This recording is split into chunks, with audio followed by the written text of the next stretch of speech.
ओम नमः शिवाय. श्री शिवमहापुराण रुद्र संहिता सती खंड अध्याय 3. ब्रह्माजींचा कामदेवाला शाप. श्री गणेशाय नमः.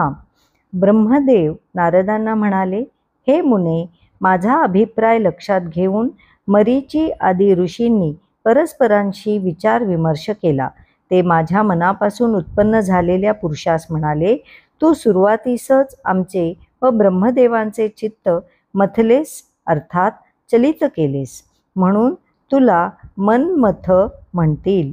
या जगात तुझ्यासारखा सुंदर आणि कामरूप असा कोणीही नाही, म्हणून तुझे दुसरे नाव काम म्हणजेच कामदेव असेल. मदाचा प्रादुर्भाव करणारा म्हणून मदन, आणि तुला दर्प असल्यामुळे कंदर्प अशी तुझी अन्य नावे असतील. दुसरा कोणताही देव तुझ्या इतका पराक्रमी नसेल. तू सर्वव्यापी होशील, त्यामुळे सर्वत्र तुझेच वास्तव्य राहील. दक्षाची एक कन्या तुझी पत्नी होईल. कामदेवाने आपल्या पुष्परूपी 5 बाणांना रोचन, हर्षण, मोहन, शोषण आणि मारण अशी नावे ठेवली. ते बाण महातपस्वी ऋषीमुनींनाही मोहित करू शकतील असे होते. ते हाती घेऊन तो विचार करू लागला, येथे अनेक ऋषी आहेत. मला सृष्टीचे कार्य करावयास सांगणारे पितामह ब्रह्मदेवही आहेत, म्हणून यांच्या समक्षच या बाणांची परीक्षा घेण्यास काय हरकत आहे. मग तो धनुष्य घेऊन योग्य जागी गेला. ते सज्ज करून त्यास बाण लावला. त्याची प्रत्यंचा खेचताच सुगंधित वारा वाहू लागला. त्या सुवासाने सर्वांनाच मुग्ध केले. कामदेवाने वेगवेगळ्या पुष्पबाणांनी मला, माझ्या मानसपुत्रांना, ऋषींना व संध्येलाही जर्जर केले. सर्वांच्या मनात दुर्दम्य कामविकार उत्पन्न झाला. कामवश होऊन माझ्या आणि प्रजापती, मरीची, दक्ष आदी पुत्रांच्या मनात संध्येला प्राप्त करण्याची अभिलाषा उत्पन्न झाली. ते पाहून कामदेवाला आपल्या कार्याबद्दल विश्वास वाटू लागला. त्या समयी धर्म तेथेच उभा होता. आपल्या पित्याच्या व भावांच्या मनात पापबुद्धी निर्माण झालेली पाहून त्याला फारच दुःख झाले. त्याने धर्मरक्षक शंकराचे स्मरण केले. आम्हाला सद्बुद्धी द्यावी अशी त्यांना आर्ततेने प्रार्थना केली. तेव्हा भगवान शिव साक्षात प्रकट झाले. ते आमच्याकडे पाहून वारंवार हसू लागले. त्यामुळे आम्ही लज्जित झालो. ते मला म्हणाले, विधाता, संध्या ही तुझीच कन्या आहे, मग तिच्याविषयी तुझ्या मनात कामविकार कसा उत्पन्न झाला? हे योग्य नाही. सर्व वेद तुझ्या मुखात आहेत, पण कामप्रभावाने तू त्यांचा उपदेशही विसरलास. तुझे मन इतके बहकलेच कसे? कुठे गेला तुझा विवेक? कुठे गेले तुझे धैर्य? दक्ष, मरीची हे सर्व सूर्याचे दर्शन करणारे एकांत योगी आहेत. मग एका स्त्रीला पाहून त्यांचे निर्मळ मन मलिन कसे झाले? ज्यांचे मन स्त्रीवर आसक्त आहे, त्या तुमच्यासारख्या हीन पुरुषांची शास्त्र चर्चा करण्यात काय अर्थ आहे? तुमचा धिक्कार असो. शंकराचे बोलणे ऐकून मी फारच खजील झालो. मला दरदरून घाम फुटला.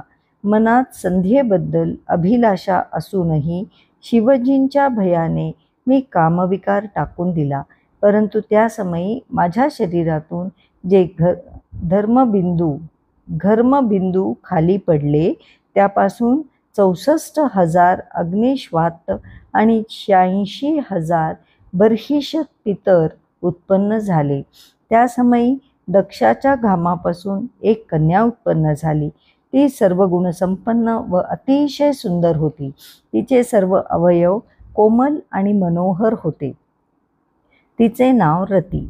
तिचे रूप आणि सौंदर्य पाहून अंगिरा, वशिष्ठ, क्रतू, पुलस्त्य आदी सर्वांचे वीर्य स्खलित झाले.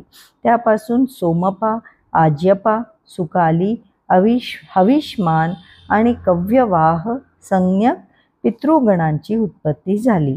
अशा प्रकारे निर्दोष संध्येमुळे अनेक पितरांची सृष्टी अस्तित्वात आली. धर्माच्या हाकेला धावून महादेवाने त्यांचे रक्षण केले. ऋषींवर अनुग्रह करून ते अंतर्धान पावले. या सर्व प्रकारामुळे मला कामदेवाचा खूप राग आला. मी त्याला सर्वांसमक्ष शाप दिला. कंदर्पा, तुला आपल्या सामर्थ्याचा फारच गर्व झाला आहे. तुझ्यामुळे आम्हा सर्वांना मान खाली घालावी लागली.